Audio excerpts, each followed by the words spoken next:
Annyeonghaseyo, bienvenue dans cette nouvelle vidéo. Aujourd'hui, j'ai décidé de faire une vidéo un peu plus simple que d'habitude. J'aimerais vous parler de mes projets et quoi de mieux que de le faire en faisant un vision board.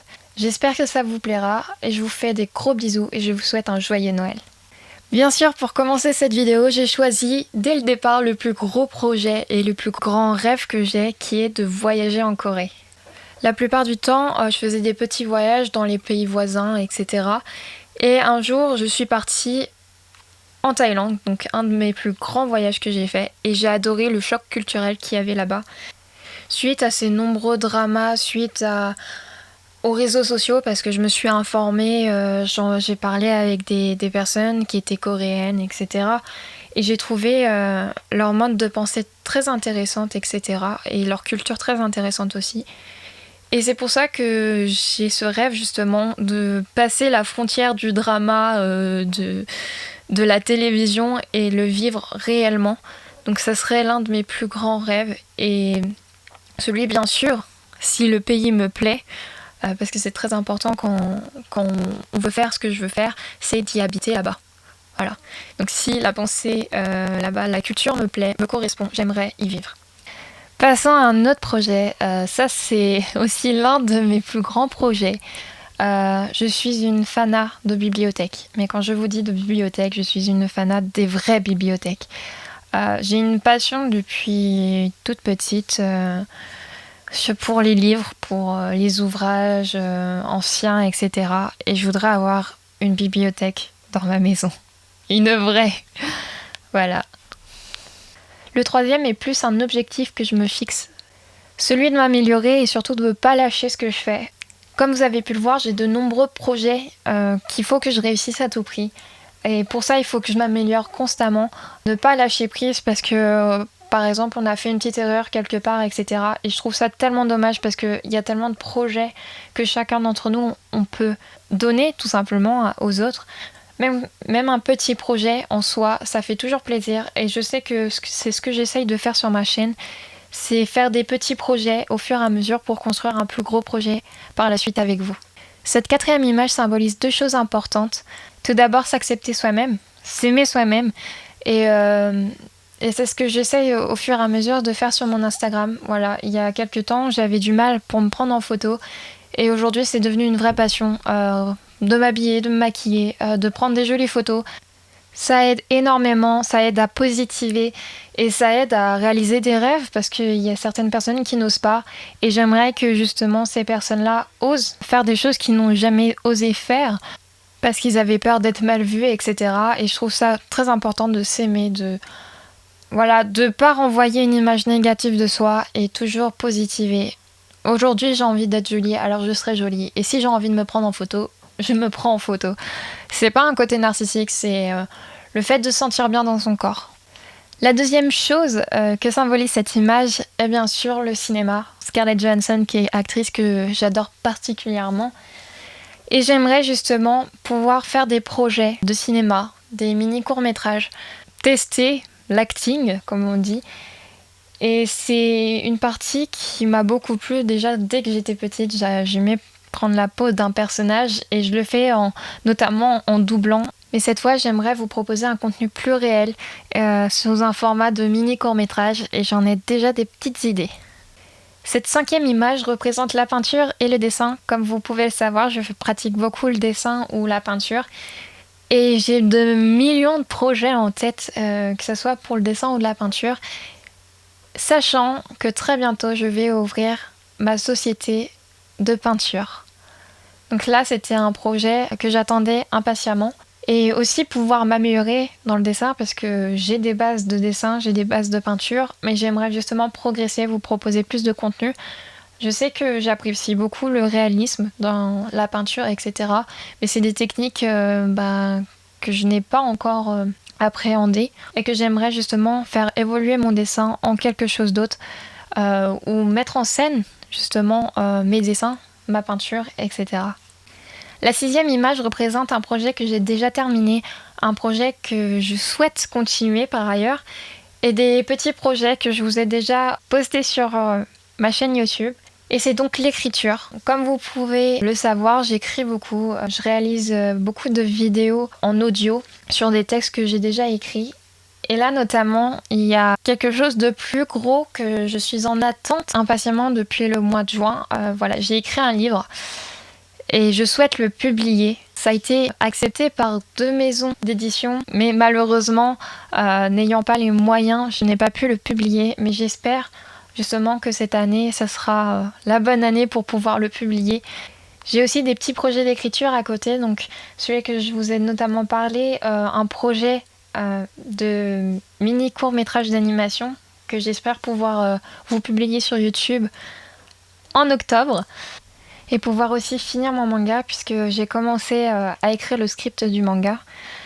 Et je suis en train justement d'explorer les techniques de dessin du manga.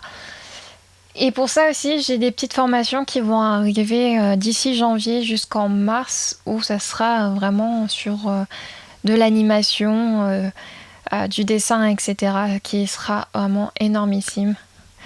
Comme vous avez sans doute remarqué, je suis quelqu'un qui aime beaucoup de choses, qui est passionné par énormément de choses.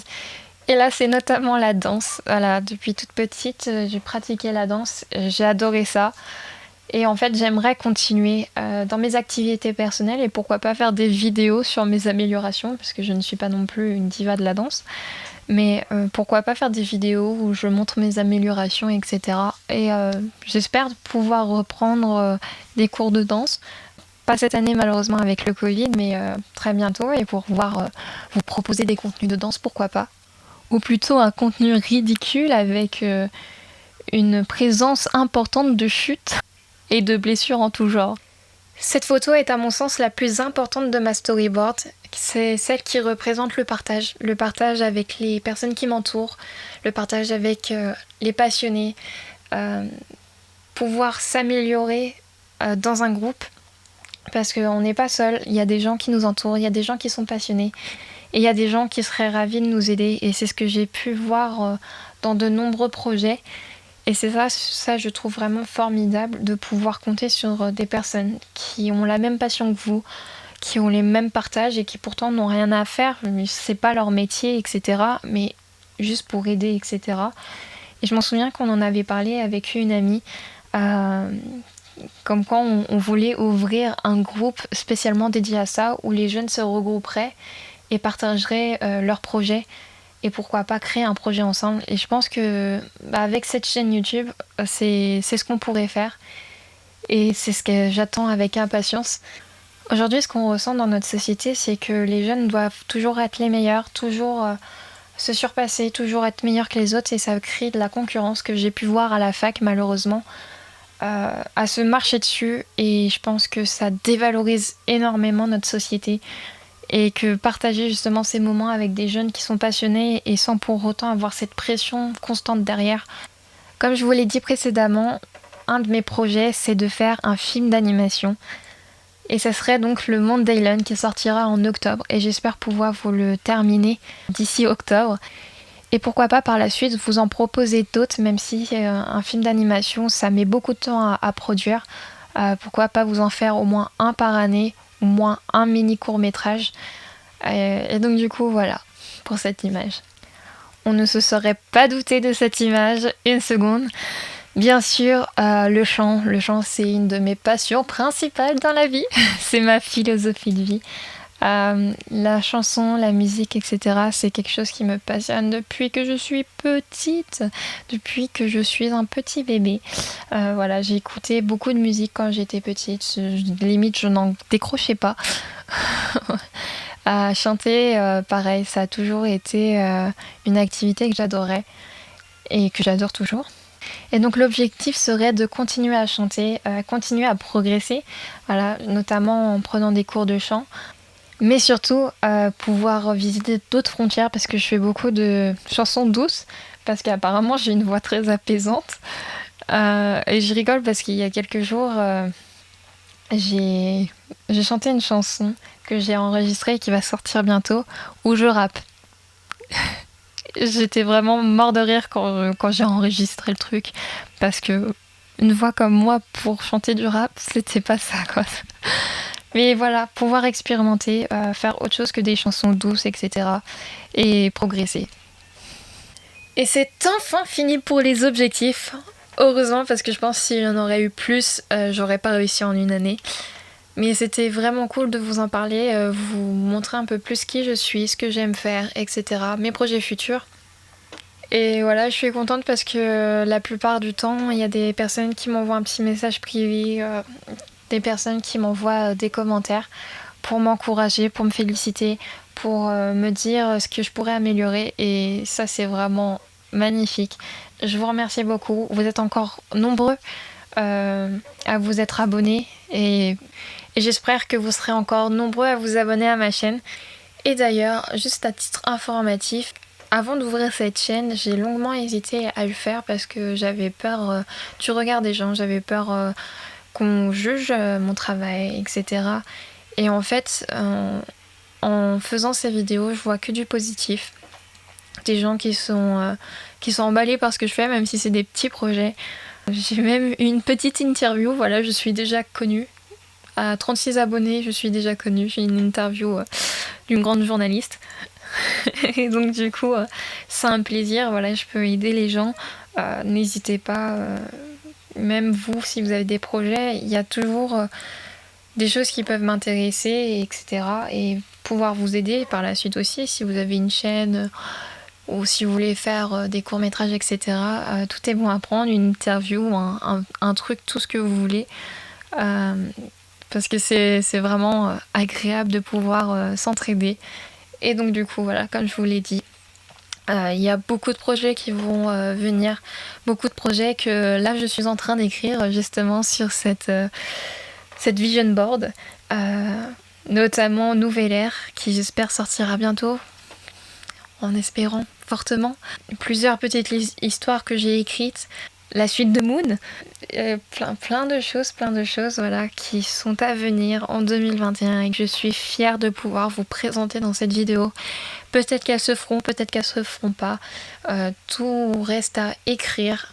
Et maintenant, je m'adresse à vous. Sachez qu'il n'y a pas de difficulté, il n'y a que des marches d'escalier qu'on peut monter et surmonter. On ne peut que s'améliorer, même avec des choses qui vous paraissent nulles, etc. On ne peut qu'en tirer du bénéfique. J'ai commencé ma chaîne YouTube et maintenant je me dis, j'ai envie d'aller jusqu'au bout. J'ai des objectifs, j'ai envie de montrer à tout le monde ce que je sais faire. Je sais que je peux y arriver. Et là, c'est dans la poche. Et donc du coup, ne perdez pas espoir. Vivez ce que vous voulez vivre. J'ai des millions de rêves. Chacun vous diront qu'il faut rêver d'une seule chose à la fois. Moi, je dis qu'il faut rêver de millions de choses pour pouvoir progresser. Et ne pas s'arrêter à un rêve parce que quand on a fini ce rêve, il va falloir en trouver encore et encore et encore. Donc du coup, il ne faut pas se stagner à un seul rêve. Il faut perpétuellement rêver, c'est le plus important. Faire ce qui vous plaît et surtout si vous trouvez une difficulté, peut-être alterner avec quelque chose. Moi qui ai rêvé d'être psychologue, j'ai réalisé que c'était pas ma voie. Mais pour autant, les études que j'ai fait en psychologie, ça m'a ramené à pouvoir écrire, à écrire des choses plus réalistes. Ça n'a jamais été une perte de temps comme certains ont pu me le dire. Ça nous arrive, ça arrive à tout le monde de ne pas savoir quelle voie prendre. Et je pense que la meilleure chose à faire, c'est pas écouter les personnes. C'est pas parce que vous êtes en psychologie que vous pouvez pas faire dessin. C'est pas parce que vous êtes ingénieur que vous pouvez pas danser. C'est pas parce que vous faites médecine et vous pouvez pas rêver d'être joueur professionnel de golf. Aujourd'hui, la vie, c'est basé sur le culot. Si on n'a pas de culot, on pourra jamais y arriver. Et pour vous donner un exemple concret, il m'est arrivé lors de mes inscriptions dans une école d'animation et de dessin de recevoir un mail me demandant pourquoi j'avais postulé pour une école de dessin et d'animation alors que j'étais en psychologie et que mon dossier a failli être refusé à cause de ça. Suite à ça, ils m'ont demandé de me justifier pour pouvoir accepter mon dossier et c'est à ce moment-là que j'ai expliqué que la psychologie n'était en rien un frein à l'animation et que ça pouvait justement être un complément à l'animation. Quelqu'un qui n'a pas suivi de psychologie ne saura pas comment étudier le caractère du personnage, etc., son histoire, la façon dont il va réagir, l'environnement. parce que ça peut impacter les difficultés que peut rencontrer un personnage, que ce soit avec des maladies, que ce soit avec son environnement, que ce soit avec les personnes qu'il rencontre. C'est à ce moment-là que la psychologie n'était pas en soi différente du dessin, mais qu'elle était complémentaire. Et c'est comme ça que mon dossier a été accepté. Parce que là où les gens voient une différence, il n'y a que de la complémentarité. J'avais souvent eu ce genre de remarques à chaque fois que je m'inscrivais quelque part, que ce soit dans ma formation que je vais faire entre janvier et mars et l'école. Et au final, c'est quand ils me demandaient d'envoyer des projets, ils réalisaient qu'en fait, la psychologie n'avait jamais eu aucun impact sur mon travail que je fournissais en tant que dessinatrice, etc. ou animation, parce que j'ai aussi proposé des animations.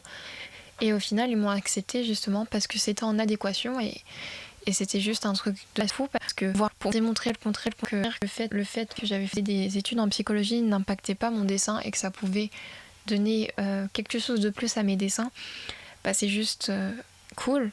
Et c'est ce qui m'a permis de pouvoir accéder à cette formation, accéder à la première étape d'inscription à cette école. Et c'est grâce aujourd'hui à ces projets que je mène sur YouTube, à ces divers projets que je mène, ces dessins que je fais personnellement. Et c'est juste un truc de dingue. Et voilà, donc n'oubliez pas ça, vous pouvez que réussir. Je vous souhaite évidemment de bonnes fêtes de fin d'année et que les étoiles brillent de mille feux.